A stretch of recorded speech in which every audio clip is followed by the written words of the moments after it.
Okay, so in this video we're being asked to find the domain and range, and notice here that we're provided a quadratic.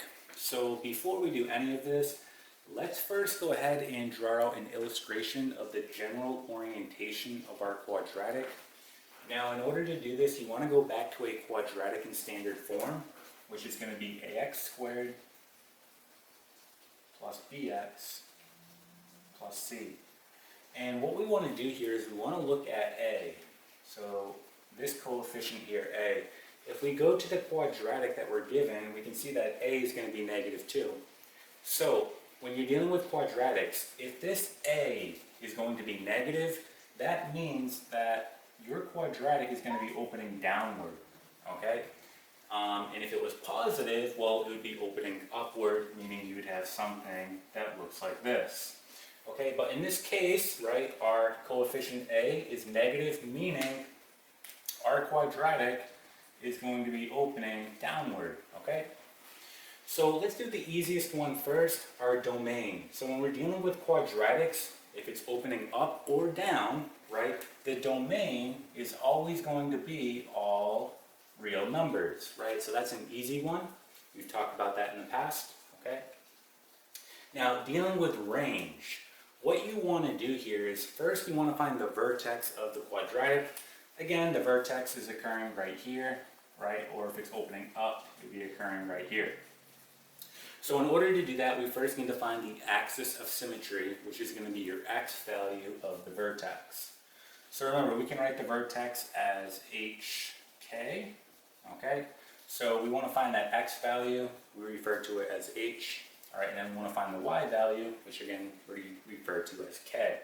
So in order to do that, you're going to use the following equation, which is x equals -b all over 2a.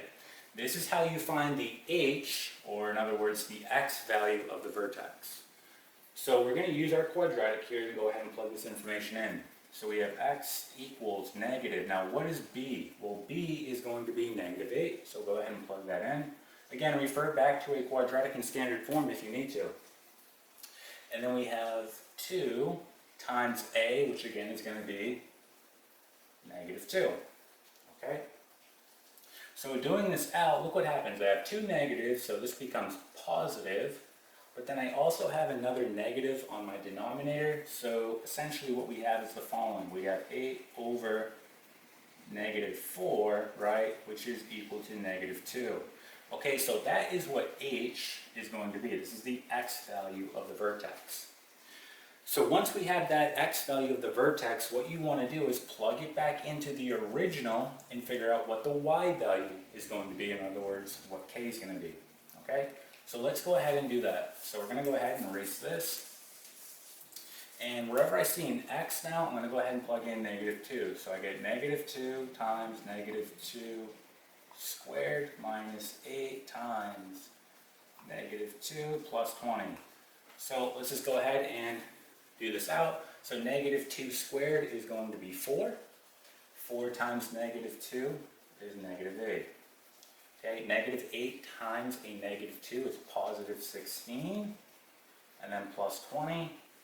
Okay, -8 plus 16 is 8 plus 20, or in other words, we get 28 here. Okay, so that's going to be what k is, or in other words, the y value of the vertex. So once you have that information, you're ready to find the range. All right, so again, let's erase this.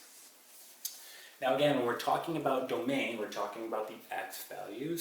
When we're talking about range, we're talking about the y value. So again, here's our picture of our quadratic, right, opening downward. Here's our vertex, which is -2, 28, right? So to find your range, right, again, we're talking about the y value, so this is what we're looking at right here, this 28. So we know that we're at 28, so the range here is going to be the following. We're going to use a bracket, meaning we're right on 28. So the bracket indicates we're on 28, and then look, it continues down to -infinity, all right? So it continues down to -infinity. Now, we're going to use a parenthesis here because the parenthesis indicates that we're going right up to it, but we're not on it. Okay, because think about it, you can't be on -infinity, right? So in this case, we use a parenthesis, not a bracket. all right?